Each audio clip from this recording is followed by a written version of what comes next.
Complexity is overrated. Do we really need 3700 switches, 20 channels, an instruction manual longer and more detail dense than the Silmarillion just to operate a guitar amplifier? Well, if your answer to that is yes, then your opinion is still valid, but perhaps the Orange OR30 isn't for you. The OR30 represents my favourite type of amplifier, a simple single-channel valve amplifier which is comfy and easy to use. One which will give you just the best sounds if you know how to tease them out. This thing is a studio's greatest weapon. Sledgehammer tones across the gain control with more than enough volume, when connected to a decent cabinet, to dominate no matter how loud you need the SPL to be. The huge output transformer extends the low-end response and perceived headroom far beyond what you'd typically expect for a 30-watt amp, giving this colossal thud for down-tune chugging. And the inclusion of the bright switch and the presence control keeps the crisp details of the high-end no matter how thick the distortion gets. Tonally, this is a bit like a Plexi on protein powder, a classic rock amp that didn't skip leg day and can punch well above its weight despite its stripped back and unassuming feature set. Just like those classic single-channel amps of old, the OR30 uses the interaction between its volume and gain control to set its sound, going from crispy cleans all the way to thick and dark as we pile on the distortion. Making the three-way bright switch an important addition for adding a couple of notches of extra high-frequency kick to compensate for gain levels, guitar types and any pedals that we might be using. The effects loop being a fantastic place to add some delay and modulation, to add some lushness to cleans, or epicness to leads.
The inherent thickening and darkening of the sound as we pile on distortion is a natural consequence of the single-channel amplifier design, making the presence control, which defines the high-frequency content within the distortion, an absolutely vital feature for ensuring things don't get too muddy. This is a different type of presence control which works independently from the master volume, operating consistently no matter how loud the amplifier is. When tracking with the OR30, that combination of bright switch and presence control does a fantastic job of getting a balanced sound. Not too bright, not too dark, regardless of where the gain's set, meaning you can spend less time tweaking the EQ in post-production. Another classic way to extend the functionality of single-channel amplifiers like this is to employ a technique used by early heavy metal legends like Black Sabbath and Judas Priest. Those bands too would use amplifiers that darkened as the distortion increased, but to keep things tight and aggressive, they ran those amplifiers with treble boosters out front. Treble boosters are a single transistor gain stage which amplify everything mid-frequency and above, allowing the signal hitting the amp to be louder and brighter, driving the OR30's gain stage harder and resulting in a really nice old school metal tone.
Treble booster also works great with the OR30 for low down stoner and doom riffs. For that kind of stuff there are a few better combinations than an SG and a big orange amplifier.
The OR30 has some serious thump.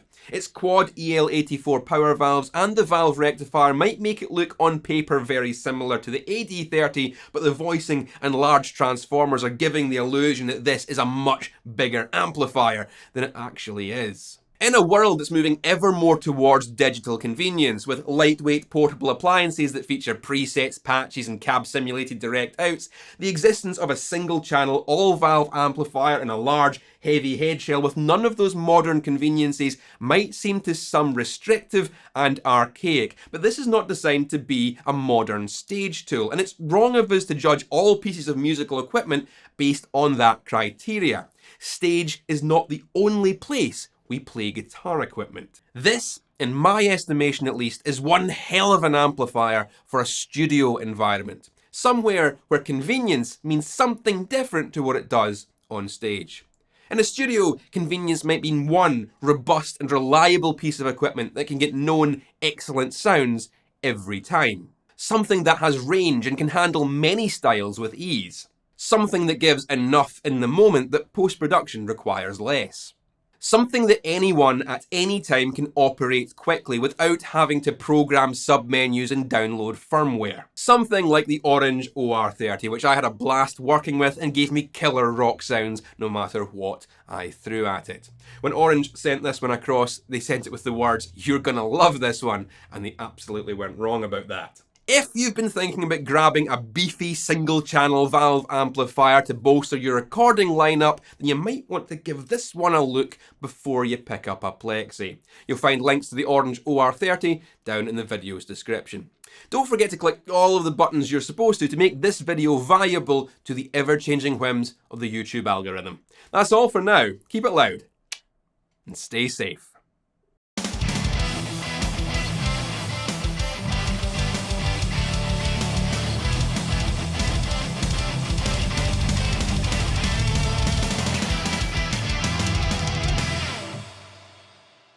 And you certainly won't be skipping leg day either if you're lifting this up some stairs. Oof, it's heavy.